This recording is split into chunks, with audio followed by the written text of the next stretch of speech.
ఓం నమ శివాయ. ఈ కార్తీక మాసం అత్యంత విశేషమైనటువంటి రోజుగా పరిగణింపబడుతుంది. కార్తీక మాసం నెల రోజులు కూడా చాలా విశేషమైన రోజుగా పరిగణింపబడుతుంది. ఈ కార్తీక మాసము తులారాశిలో రవి యొక్క ప్రవేశం జరిగినప్పుడు ఈ కార్తీక మాసం మనకి ఆవిర్భావం జరుగుతూ ఉంటుంది శాస్త్ర ప్రకారంగా. అదేవిధంగా ఈ కార్తీక మాసం ఏంటంటే మనకి అన్ని రకాలుగా స్నానానికి చాలా ప్రాశస్త్యమైనటువంటిది మరియు దీపారాధనకి ప్రాముఖ్యత కలిగినటువంటిది. దీపారాధన చేసుకోవడం వల్ల మనకి అన్ని రకాలుగా ఏదైతే దీపం చేసి బ్రహ్మ దీపో దీప జనార్దన శివుడికి పరమాత్ముడికి మనకి అన్నిటికీ అందరికీ కూడా వెలుగునిచ్చేటువంటి పరమేశ్వరుని మన జ్యోతి రూపంలో దర్శనం చేసుకోవడం వల్ల అన్ని రకాలుగా కూడా మనకు సుఖశాంతులు ఆయురారోగ్య ఐశ్వర్యాలు కలుగుతాయని చెప్పడంలో ఏ విధంగా అతిశయోక్తి లేదు. అందులో ఈ కార్తీక మాసంలో శివుడిని మరియు విష్ణువుని కూడా ఏకరీతిలో పూజ చేసేటువంటివి మరియు అభిషేకం చేసేటువంటి ప్రీతిగా కూడా మనకి ఈ కార్తీక మాసం చెప్పడం జరుగుతూ ఉంటుంది. ఈ కార్తీక మాసంలో అందువల్లనే శివుడిని కార్తీక దామోదరుడు అని చెప్పేసి మరి విష్ణువుని కూడా దామోదర అని చెప్పేసి పరమేశ్వరుని కార్తీక మాసంలో కొలుచుకోవడం అనాదిగా జరుగుతూ ఉంటుంది. అదే విధంగా కార్తీక మాసంలో ఒక్కొక్క రోజుకి ఒక్కొక్క ప్రాధాన్యత చెప్పేటువంటి కార్తీక పురాణం కూడా మనం చేసుకోవడం మరియు దాన్ని దర్శనం చేసుకోవడం అధ్యయనం చేసుకోవడం కూడా విశేషంగా చెప్పబడి ఉన్నది.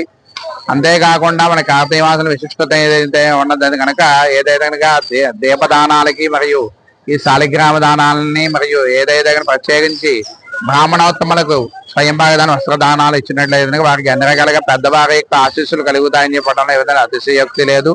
అదే కాకుండా ఈ కార్తీక మాసంలో స్నానం యొక్క విశిష్టత ఏమిటి అంటే కనుక సూర్యోదయాత్ పూర్వం ఎవరైతే కనుక కార్తీక మాసంలో కనుక 4 సోమవారాలు ఏకాదశి పౌర్ణమి మరియు ఏదైతే ప్రతిపత్తితో అంటే ప్రాజ్ఞమి తిథి మొదలు పూల అమావాస్య వరకు కూడా ఎవరైతే భక్తి శ్రద్ధలతో స్నానాలు గావిస్తారో కార్తీక మాసాన్ని ఒక వ్రతం కింద ఏదైతే వ్రత దీక్ష కింద పూనుకొని చేస్తూ ఉంటారో అదేవిధంగా అయ్యప్ప స్వామి హరిహర స్వామి శక్తి స్వరూపమైనటువంటి అయ్యప్ప స్వామి కూడా భక్తి తత్పరత ఉండి ఈ మాసంలో మండల దీక్ష తీసుకుంటూ ఉంటారు. అదేవిధంగా కార్తీక మాస దీక్ష కూడా చేసి నిత్య అభిషేకము చేసేటువంటి శివుడు ఈశ్వరుడు అభిషేక ప్రియుడు కాబట్టి ఆయన అశుతోషుడు అంటే గనక అభయాన్ని ఇచ్చేటువంటి వారు మరియు వెంటనే మనకి అభయాన్ని ఇచ్చేటువంటి స్వామిగా పరిగణింపబడుతుంటారు. కాబట్టి ఆ పరమేశ్వరుని అశుతోషుడైనటువంటి పరమేశ్వరుడు మన ఆయన్ని ఆరాధన చేసుకుని ఆ భక్తి శ్రద్ధలతో ఎవరైనా దేవదానము సముద్ర స్నానము కానీ నదీ స్నానం కానీ చేసినట్లయితే కార్తీక దాంతో సంపూర్ణ అనుగ్రహం కలుగుతుందని చెప్పడంలో ఏ విధంగా అతిశయోక్తి లేదు. అందువల్ల భక్తి శ్రద్ధలతో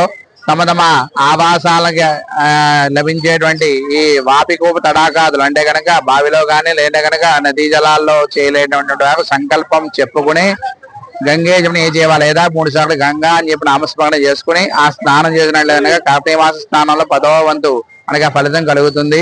అదేవిధంగా ఈ కార్తీక మాసంలో దీపం యొక్క ప్రాముఖ్యత ఒకవేళ మీరు నదీ ప్రాంతంలో కానీ ఈ వృక్ష సమీపంలో కానీ చేసుకోలేని వారు ఆ కార్తీక దామోదరం తమ ఇంటిలోనే పొడుగు తీరి ఉన్నట్టుగా భావించి స్వామివారికి నమస్కారం చేసుకుని దీపారాధన చేసుకోవడంలో ఏ విధమైనటువంటి ఇది లేదు కాబట్టి అతిశయోక్తి లేదు కాబట్టి అందరూ కూడా భక్తి శ్రద్ధలతోటి స్వామివారిని భక్తి శ్రద్ధలతో స్వామివారికి ధ్యానం చేసుకుని తపస్సు చేసుకుని మరి ఏదైతే స్వామివారికి ప్రార్థన చేసుకుని మనం పూజించినట్లయితే కనుక అన్ని రకాలు కూడా భక్తి శ్రద్ధలతో శివుడు అభిషేక ప్రియుడు మరియు మనకి ఏ విధంగా అనేటువంటి ఏ విధంగా అతిశయోక్తి లేదు కాబట్టి పరమేశ్వరుని ధ్యానంతో భక్తితోటి చేసినట్లయితే కనుక ఏదైతే బిలవదలంతో పూజించినట్లయితే కనుక అన్ని రకాల కూడా స్వామి ఆయురారోగ్య ఐశ్వర్య సంపదలు కలగజేస్తారు.